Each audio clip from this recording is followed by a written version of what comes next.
Alléluia tout le monde, bienvenue sur ma chaîne, j'espère que vous allez toutes et tous bien. Aujourd'hui on se retrouve pour la deuxième édition de ma vidéo Chit Chat, une vidéo dans laquelle je vais vous parler un peu d'un thème et je parle également de mon expérience et j'essaie de faire des petits témoignages qui pourront vous aider et j'espère vous édifier. Donc comme vous l'avez vu au titre, le thème d'aujourd'hui c'est la frustration spirituelle et je pense que c'est quelque chose que nous en tant que chrétiens célestes on a tous au moins expérimenté la frustration spirituelle au moins une fois dans notre vie et je trouve que c'est un thème assez important. C'est quelque chose dont il faut parler non seulement entre nous chrétiens célestes mais également à l'église. Donc à travers cette vidéo je vais essayer de vous raconter comment j'ai essayé de combattre, comment je me suis débarrassée de la frustration spirituelle, comment c'est arrivé, pourquoi c'est arrivé, etc.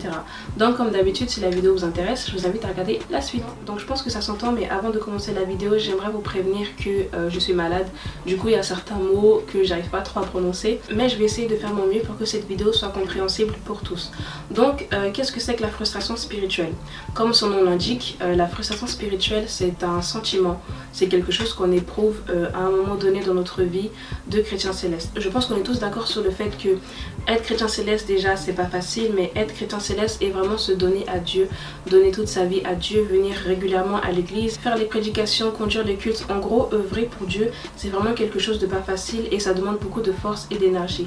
Malheureusement parfois on n'est pas tout le temps sanctifié, on n'est pas tout le temps dans les conditions pour se donner à Christ et pour faire son œuvre en esprit et en vérité. Je pense aussi que le malin joue un rôle important dans la frustration spirituelle. Je pense que dans les moments de faiblesse, encore une fois quand on n'est pas sanctifié, quand notre cœur n'est pas sanctifié, quand on a beaucoup de mauvaises pensées, de mauvaises ondes et de mauvaise énergie autour de nous, je pense que c'est à ce moment-là précisément que le malin vient et que lui et ses suppôts ils essaient de nous déstabiliser. Je pense aussi que la frustration spirituelle vient d'un sentiment d'échec ou d'un sentiment où voilà, on a l'impression qu'on n'avance pas, on a l'impression que malgré le fait qu'on jeûne beaucoup, qu'on prie beaucoup, qu'on vient souvent à l'église, qu'on essaie de faire l'œuvre de Dieu en esprit, en vérité et qu'on essaie de le faire en étant concentré, on a l'impression de ne pas avancer, on a l'impression qu'on est toujours au même point et qu'on n'avance pas. Et en plus, la plupart du temps, c'est pas toujours vrai. Il faut, en tant que chrétien céleste, qu'on apprenne à être très patient. Et je parle surtout pour mon cas. L'impatience, je trouve que c'est l'un des péchés dont on parle le moins dans la vie des chrétiens célestes ou même à l'église. Pourtant, quand on regarde bien, c'est l'un des péchés qui très souvent pousse certains chrétiens célestes à se détourner du chemin et de la voie que Dieu avait tracée pour eux. Donc là, en l'occurrence, je parle de l'impatience, mais il y a beaucoup d'autres péchés qui nous poussent à arriver à la frustration spirituelle. L'orgueil nous pousse à être frustré spirituellement, la jalousie, et quand on est vraiment envieux et quand on a l'esprit de compétition en nous. Ça aussi c'est des esprits dont il faut faire attention et c'est ce qui nous pousse parfois à régresser ou même à échouer lorsque Dieu nous donne des missions. On est au bout, on est vraiment très proche de la ligne d'arrivée, mais soudainement on se sent frustré spirituellement. On a l'impression qu'on vient à l'église mais c'est presque pour rien. On prie, on jeûne, on fait tout ce qu'il faut faire mais ça ne marche pas, on a l'impression de ne pas avancer. Derrière ce découragement, le malin est souvent là. Donc c'est souvent lorsqu'on est proche d'un but qu'on devait atteindre, proche d'une bénédiction, proche d'obtenir le pardon ou la miséricorde de Dieu, ou tout simplement quand on est proche d'une élévation spirituelle, c'est à ce moment-là que le malin vient et essaie de nous déstabiliser totalement. Donc ça arrive à tout le monde d'avoir des coups de barre, ça arrive d'être fatigué, d'être épuisé, non seulement charnellement mais spirituellement, mais il ne faut pas que ces états-là durent très longtemps. Donc même quand vous êtes triste, même quand vous êtes énervé, même quand vous n'êtes pas dans votre état pour aller à l'église, restez chez vous et dans ces cas-là, priez beaucoup, lisez beaucoup la Bible afin que ça vous édifie et que ça vous sanctifie spirituellement. Le malin, lui, de son côté, il ne perd pas du tout de temps, il est tout le temps aux aguets en train de chercher un moyen pour vous déstabiliser et pour vous détruire. Donc c'est à vous d'essayer de rester sanctifié le plus possible et d'essayer de toujours regarder devant vous et regarder le chemin que Dieu a tracé devant vous. De l'autre côté, lui, il est à votre oreille, lui et ses suppôts, et ils essaient de vous déstabiliser et de vous chuchoter plein de trucs faux à l'oreille. Vous allez voir que c'est quand vous êtes triste, quand vous n'êtes pas bien, quand vous ne vous sentez pas bien, que vous commencez à entendre des voix. Oui, tu n'es pas fait pour cette mission-là. Oui, tu vas échouer. Oui, c'est pas fait pour toi, etc., etc. Sachez que c'est faux. Ces voix-là que vous entendez, ou ces visions que vous avez, ou ces rêves parfois que vous avez, que vous faites lorsque vous n'êtes pas dans les conditions adéquates, c'est-à-dire lorsque vous êtes dans la phase de dépression, dans la phase de découragement ou dans la phase de frustration spirituelle, toutes ces voix-là que vous entendez, toutes ces visions, tous ces songes que vous avez, sachez que ça ne vient pas de Dieu, mais que ça vient de l'autre, que lui, son but dans tout tout ça, c'est de vous déstabiliser et de vous faire partir de l'église. Et honnêtement, pour avoir été frustrée spirituellement auparavant et pour avoir été dans une phase de découragement, dans une phase de doute, dans une phase où j'avais peur, dans une phase où je me suis dit que j'étais pas faite pour être dans cette église-là, je peux vous dire que la prière m'a beaucoup aidée. Pour vous faire un petit témoignage, ça m'était déjà arrivé d'avoir été frustrée spirituellement, je crois 2 fois. Et à chaque fois, c'est des remises en question totales. Je me pose des questions, je me dis, est-ce que je suis faite pour être dans l'église? Est-ce que je suis faite pour être dans telle paroisse? Est-ce que je suis apte à accomplir la mission que Dieu m'a donnée? Est-ce que je ne suis pas trop jeune? Est-ce que ceci? Est-ce que cela? Mais la plupart du temps, c'est vraiment quand je me mets par terre et quand je me mets à prier que l'esprit me rehausse. Une fois, j'étais dans une phase de frustration spirituelle et ça n'allait pas du tout. Et j'avais même pas les mots en fait pour commencer ma prière. Donc je me suis mise à chanter un cantique. Je pars du principe où que je sois triste, que je sois heureuse, que ça aille bien spirituellement ou que ça n'aille pas, mon Dieu qui est dans les cieux voit tout. Donc je me sentais pas dans l'obligation de lui expliquer la situation. Seigneur, voici ça, voilà pourquoi je ne me sens pas bien, voilà ceci, voilà cela. Donc je me suis dit que les cantiques de notre église sont tellement puissants que si je chantais un cantique, peut-être que l'esprit allait prendre le dessus sur moi ou qu'il allait me donner une réponse quelconque. Donc je me suis mise à genoux et j'ai commencé à chanter le cantique Seigneur, nous tes enfants sommes venus. Le cantique la prière d'Élie, voilà. Donc j'avais déjà expérimenté la puissance de ce cantique-là auparavant, mais c'est vraiment ce jour-là que j'ai compris que parfois quand on est triste, parfois quand on est découragé, parfois quand on a un manque de foi, on n'a pas besoin d'expliquer la situation à Dieu. Il vous suffit juste de chanter des cantiques qui résument en gros votre situation et qui résument l'état d'esprit dans lequel vous êtes. Je me suis mise à chanter ce cantique-là avec une tristesse mais pas possible, avec beaucoup d'émotions. D'ailleurs je me suis mise à pleurer mais comme pas possible. Et mon but derrière tout ça, c'était pas que je pleure devant mon Dieu avec des fausses larmes ou quoi, mais c'était vraiment en chantant ce cantique-là et en chantant vraiment les paroles de ce cantique-là que l'Esprit de Dieu m'écoute et qu'à travers ce cantique, il puisse lui-même prier pour moi et qu'il puisse lui-même me rehausser. J'étais dans une phase où je n'allais pas du tout bien et j'avais pas vraiment les mots pour expliquer ce que je ressentais. J'étais dans cet état-là et c'est le premier cantique qui m'est venu en plus à l'esprit, donc je me suis mise à le chanter et la prière a eu son effet, le cantique a eu son effet. Et après avoir chanté ce cantique-là, j'ai pas fait une longue prière comme j'ai l'habitude de le faire ici à la maison, mais j'ai tout simplement dit à Dieu, Seigneur, tu vois dans quel état je suis, tu connais ma détresse, tu connais mon cœur, tu sais que j'ai besoin à l'instant présent de ton aide. Sans toi, Seigneur, je ne suis rien, donc aide-moi et rehausse-moi. Et cette prière-là a eu un effet radical parce que le lendemain, je me suis réveillée le matin et toute ma colère, toute ma tristesse, toute ma frustration spirituelle, tout ce qui n'était pas bon en fait en moi avant de faire cette prière avait disparu. J'avais vraiment besoin d'aide, j'avais vraiment besoin d'un secours mais plus qu'urgent et je pense que cette prière-là, Dieu a entendu mes cris, Dieu a entendu ma détresse et Dieu a regardé mon cœur et dans l'état même dans lequel j'étais, il savait que j'étais désespérée clairement et ce cantique-là m'a vachement aidée. Donc comme je vous l'ai dit tout à l'heure, je me suis réveillée le matin et tout avait disparu. J'étais plus du tout triste, j'avais plus du tout de colère en moi, bien au contraire. J'ai même gagné en force, j'ai même gagné en puissance et je pense que Dieu a entendu ma prière et a vu dans quel état j'étais. Et plutôt que de me châtier, puisque j'étais dans un état où j'étais pas sanctifiée, j'étais triste, j'étais en colère, j'avais plein d'esprits en moi qui ne confessaient pas le nom de Dieu. Dieu, au lieu de me châtier et au lieu de m'éloigner de sa sainte face, il m'a au contraire rapproché de lui et il m'a, je dirais, prise dans ses bras et il m'a réconforté et il a su me donner et m'apporter une certaine force, une certaine puissance que je n'avais pas auparavant. Donc j'ai été comme ça dans ma phase de frustration spirituelle pendant exactement 3 jours et puis le 4e jour, le lendemain de ma prière, je me suis sentie renaître en fait. Je me suis sentie vraiment beaucoup plus forte, beaucoup plus vivante et j'avais beaucoup plus d'énergie que la veille. Donc vraiment les prières dans l'église et surtout les cantiques de notre église ont une force et une puissance énorme. Ça je crois que je l'avais dit dans ma vidéo sur prière et invocation des anges. Sachez que parfois l'Éternel nous connaît, il voit notre vie au quotidien, c'est lui qui nous a fait, il connaît notre cœur. Donc quand vous êtes mal, quand vous êtes en colère, parfois pour ne pas pécher davantage ou pour ne pas prononcer des paroles vaines, des paroles qui tendent vers la colère, qui tendent vers le péché, etc.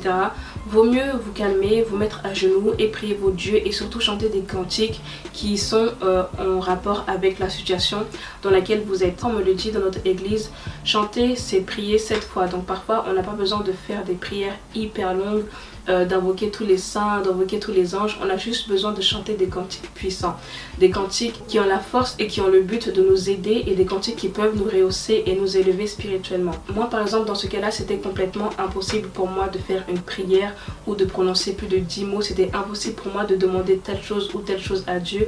Donc j'ai ressenti en moi juste le besoin de chanter des cantiques. Ce cantique là en question, la prière d'Élie, m'a beaucoup aidé. Il y a aussi le cantique Seigneur donne-moi la sagesse de Shofar, Jésus est ma lumière, et d'autres cantiques comme ça qui ont un lexique, je dirais, où on parle souvent de consolation, on parle souvent de guérison, on parle souvent de réhausse, de guidance, etc. C'est ce genre de cantique là qu'il faut chanter quand on est dans la frustration spirituelle. Il faut vraiment demander à Dieu à travers ces cantiques là qui nous guide, qui nous rehausse et qui nous assiste. Concernant les prières de combat, moi personnellement je préfère ne pas faire des prières de combat lorsque je suis dans cet état là. Quand je suis frustrée spirituellement, on peut demander à Dieu le combat. Seigneur, je te demande de combattre le bon combat pour moi, je te demande de combattre ceux qui me combattent, terrasser mes ennemis, exterminer ceux qui veulent me faire du mal, etc. Et maintenant faire des prières de combat nous-mêmes, en tout cas moi personnellement je ne pense pas que je serais apte à le faire si jamais je suis dans une phase de frustration spirituelle. La frustration spirituelle, je pense que c'est quelque chose qui nous arrive aussi très souvent quand on donne sa vie à Dieu et à Christ. Par exemple, moi, j'ai tellement fait passer ma vie spirituelle avant toute chose, avant mes cours, avant ma vie personnelle, avant ma vie en dehors, dans le monde, etc. que lorsqu'il ne se passe pas quelque chose de bien à l'église, lorsqu'il y a quelque chose qui ne va pas spirituellement, ça a tendance à affecter ma vie dans le monde ou ma vie personnelle, etc.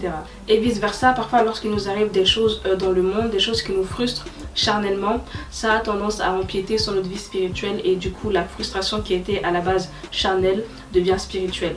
Encore une fois, dans ces moments-là, il n'y a pas de secret, il faut se mettre à genoux et il faut prier à Dieu afin qu'il nous aide et afin que la stabilité de vie, la stabilité est spirituelle et charnelle, et la stabilité en général, que cela nous soit accordé.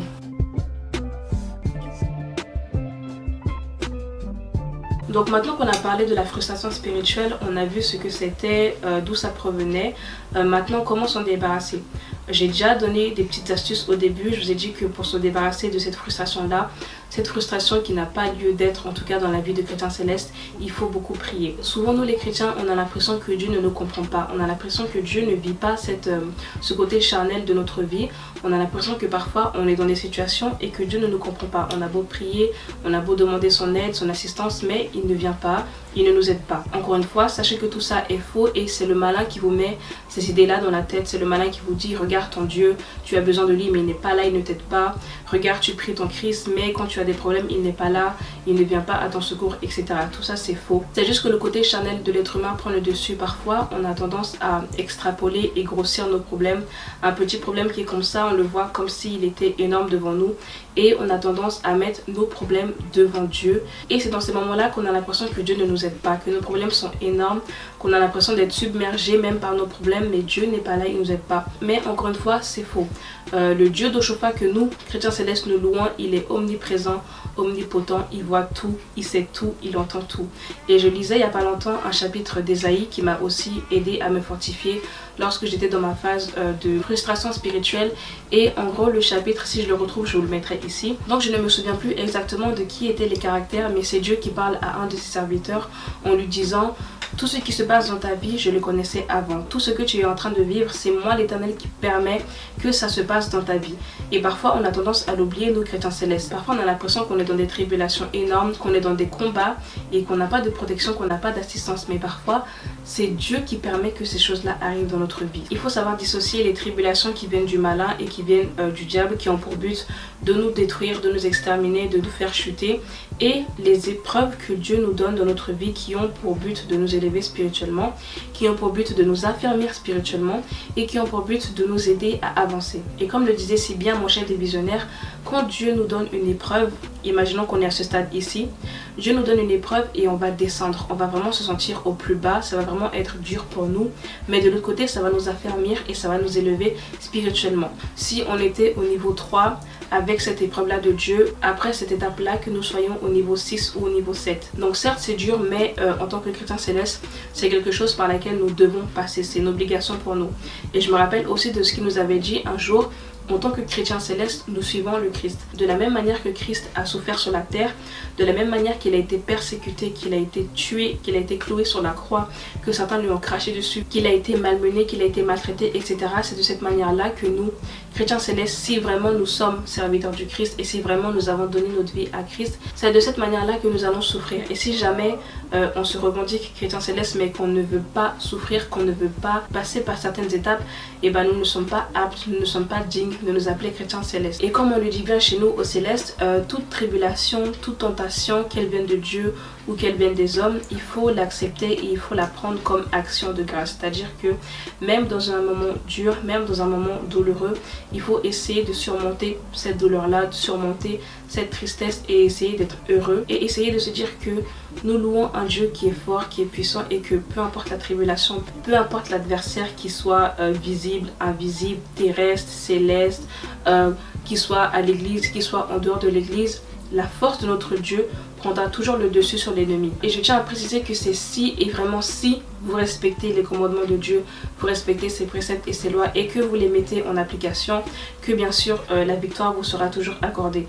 Maintenant c'est sûr que si vous êtes de l'autre côté ou si vous faites parfois des choses qui ne plaisent pas à Dieu, bah oui, ça sera difficile pour vous d'obtenir la victoire, d'obtenir la miséricorde de Dieu en des moments de tribulation. Donc pour finir, pour faire un petit bilan, un petit récapitulatif, la frustration spirituelle c'est quelque chose que nous en tant que chrétiens célestes on sera amené à expérimenter dans notre vie. Ça va arriver plusieurs fois malheureusement, mais il faut tenir ferme, il faut être fort dans la prière et régulier dans le jeûne, régulier dans la lecture de la Bible.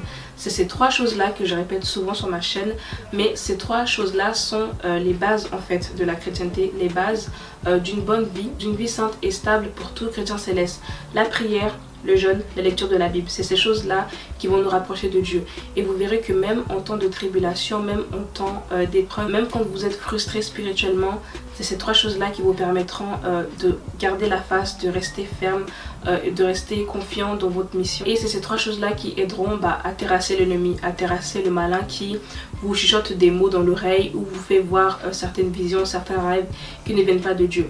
Quand vous êtes frustré spirituellement, lui le malin il court, il se dépêche vraiment, il court pour venir et vous déstabiliser et vous dire que voilà, tu n'es pas faite pour être prophétesse, tu n'es pas faite pour être prédicateur, tu n'es pas fait pour être prieur, tu n'es pas fait pour être choriste, etc. Sachez que c'est important de reconnaître la voix de Dieu et c'est quelque chose qui vous aidera dans ces moments de tribulation et dans ces moments de frustration spirituelle. De toute manière, à partir du moment où vous êtes triste, où vous n'êtes pas dans les conditions adéquates, où vous n'êtes pas sanctifié pour louer Dieu, tout ce que vous allez voir, tout ce que vous allez entendre, il faut essayer de mettre ça à part, essayer de prendre du recul et de vous dire que franchement 95% des messages que vous allez recevoir ça ne viendra pas de Dieu. Ça sera le malin qui va essayer de vous déstabiliser et qui va essayer de vous mettre plus bas que terre, mais ce ne sera pas Dieu. C'est vraiment lorsque vous allez observer un changement que vous allez vous sentir beaucoup plus fort, beaucoup plus puissant et sanctifié, que là on peut dire que oui c'est Dieu qui vous a aidé. Mais si jamais vous êtes triste, que vous êtes frustré spirituellement et que soudainement vous commencez à entendre une voix qui vous dit ne va pas à l'église, tu n'es pas fait pour être dans cette église, ton Dieu n'écoute pas tes prières, etc. Ce n'est pas Dieu qui parle, c'est le malin qui essaie de vous déstabiliser. Essayez malgré tout d'avoir le dessus sur tout ça et bien sûr lorsque vous avez passé des moments en dehors de l'église à cause de cette frustration là, revenez à l'église avec beaucoup de joie, avec beaucoup de remerciements, avec des louanges et des cantiques d'adoration pour Dieu. Après le moment de frustration, il faut essayer de revenir à l'église pour remercier Dieu. Il a permis que cette frustration là arrive pour que par la suite vous puissiez voir sa gloire. Donc cette vidéo touche à sa fin, je pense avoir tout dit concernant la frustration spirituelle.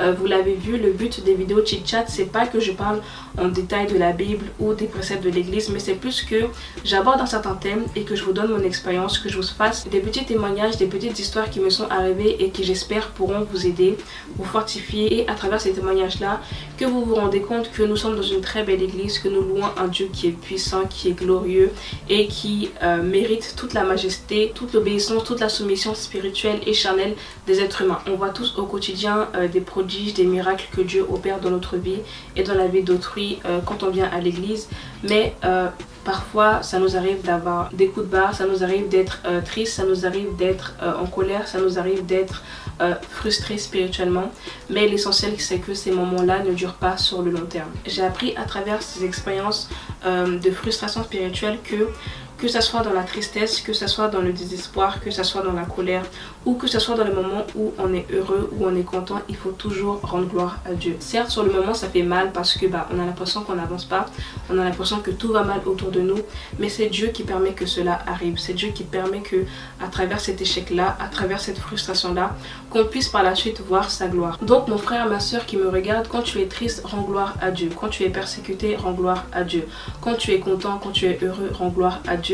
Quand ça va, tu rends gloire à Dieu. Quand ça ne va pas, tu rends gloire à Dieu. En fait, toute notre vie en tant que chrétien céleste, on se doit de rendre gloire à Dieu parce que c'est lui qui permet que certaines choses arrivent et c'est lui qui nous donne la grâce aussi de pouvoir nous relever, de pouvoir nous bénir, nous sanctifier par la suite. Comme la Bible nous le dit, l'important dans une chute, c'est pas comment on est tombé ou pourquoi on est tombé, mais c'est comment on va se relever.